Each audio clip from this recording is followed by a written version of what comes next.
Now to extra depth and perspective on how not everyone is experiencing pain at the pump. Some El Pasoans are fueling up at a fraction of the price just by plugging in their vehicle. But is this a luxury for the few who can afford it, or are electric vehicles a feasible option for you? ABC 7's Mauricio Casillas looks into the issue in a special report you'll see only on ABC 7. Wait, we're unplugged, right? Perfect.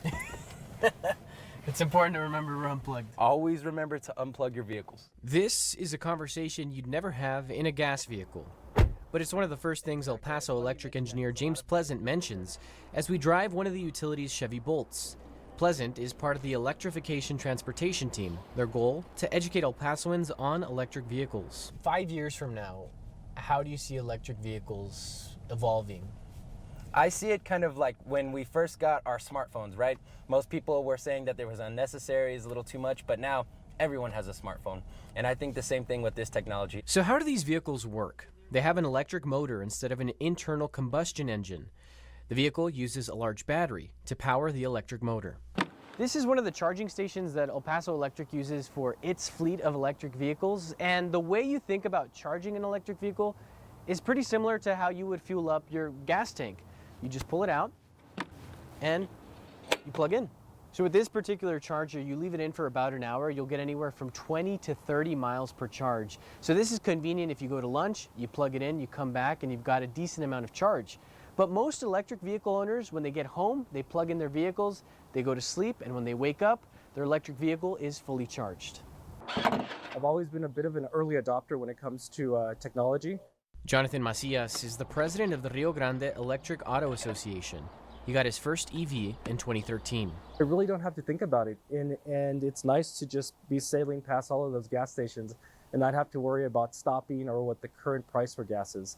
And Macias isn't alone in El Paso. Check out this graph. It shows how many electric vehicles are registered in each county in Texas. It was put together by the DFW Cleaner Cities Coalition using DMV data. You can see Travis, Harris, Dallas, Collin, and Tarrant County.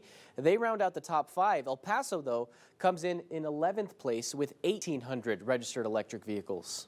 My weekly commute would cost me about $75 in gas. But here it turns out to be about $25 in electricity. And it's not just savings at the pump. You can receive a tax credit from the federal government of up to $7,500 for purchasing an EV. El Paso Electric also offers a discounted rate for EV owners. A lot of people in El Paso might think, I just can't afford an electric vehicle. So what's your response? I've actually seen used electric vehicles for under 20 grand, and I've even seen some used ones for under 10 grand.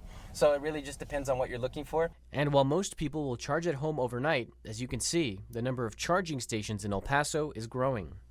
There are some downsides though.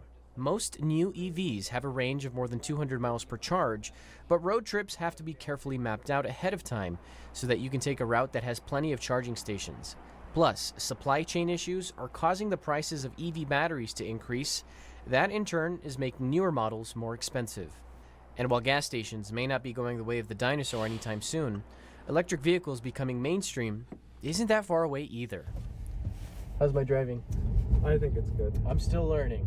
You're good. Mauricio Casillas, ABC 7. I wouldn't mind plugging in.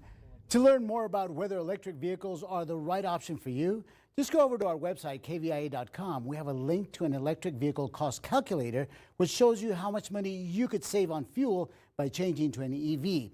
There are also different incentives available for EV drivers depending on where you live. This includes New Mexico EP electric customers. We have a full breakdown of all the incentives over at kvia.com.